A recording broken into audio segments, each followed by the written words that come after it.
মাঙ্গলিক কি? এই মাঙ্গলিক দোষ, মানুষের মধ্যে মাঙ্গলিক দোষ নিয়ে অনেক বেশি ভয়, অনেক বেশি ভীতি থেকে থাকে। কিন্তু এই মাঙ্গলিক দোষটা কি এবং কোন ক্ষেত্রে এই মাঙ্গলিক দোষের ফলাফল কীরকম হয় সেটা আমাদেরকে বুঝতে হবে। অনেকেই ভাবে যে মাঙ্গলিক দোষ থাকলে বিয়ের পরে হাজব্যান্ডের বা ওয়াইফের মৃত্যু হয়ে যায়, কিন্তু সেটা একদমই ভুল তথ্য। মাঙ্গলিক দোষ থাকলে কখনোই একজনের জন্য অন্য পার্টনারের মৃত্যু হয় না। মাঙ্গলিক দোষ হচ্ছে একটি খারাপ দোষ যেটা মঙ্গলের জন্য তৈরি হয়।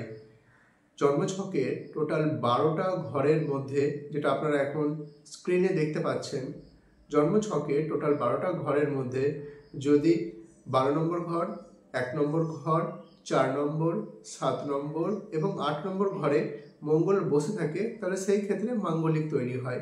সেই হিসেবে দেখতে গেলে এই পৃথিবীর প্রায় 40% জনসংখ্যাই কিন্তু মাঙ্গলিক। সবার ক্ষেত্রে মাঙ্গলিক দোষের প্রভাব আলাদা হতে পারে এবং সবার ক্ষেত্রে মাঙ্গলিক দোষ অন্যভাবে কাজ করতে পারে। তবে মাঙ্গলিক দোষ যেটা সবসময় এফেক্ট করে সেটা হচ্ছে বিয়ে দেরিতে হয় এবং বিয়ের পরে দাম্পত্য সুখ শান্তি বজায় থাকে না।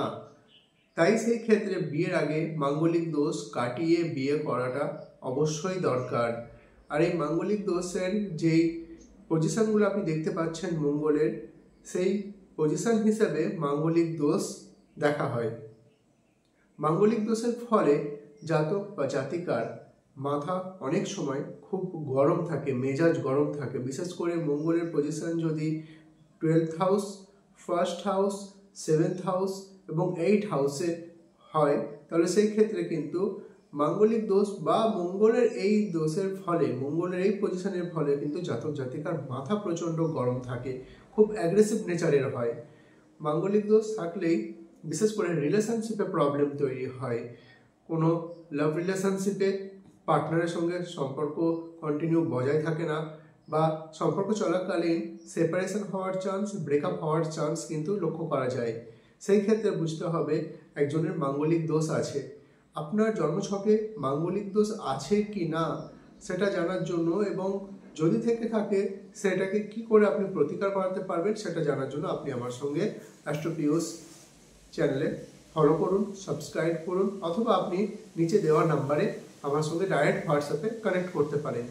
তবে আবারও বলে রাখি, মাঙ্গলিক দোষের ফলে রিলেশনশিপে সেপারেশন, ব্রেকআপ আসে এবং বিয়ে হয়ে গেলে বিয়ের পরে ম্যারিড লাইফে প্রবলেম দেখা দেয়। কিন্তু একটা পার্টনারের মাঙ্গলিক দোষের জন্য আরেকটা পার্টনারের মৃত্যু হয়ে যাবে, এটা কিন্তু কখনোই নয়। তাই এই ব্যাপারে সম্পূর্ণ নলেজ রাখা উচিত। বিয়ের আগে অবশ্যই মাঙ্গলিক দোষ বিচার করে নেওয়া উচিত, যদি থেকে থাকে তার প্রতিকার করে তারপরেই বিয়ের জন্য এগোনো উচিত। অনেক সময় দেখা গেছে এই মাঙ্গলিক দোষের ফলে বিয়ে হতে একটু দেরি হয়। বিয়ে দেখাশোনা চলছে কিন্তু বিয়ে ঠিক হচ্ছে না, বারবার বিয়ে দেখাশোনা হওয়া সত্ত্বেও বিয়ে ভেঙে যাচ্ছে।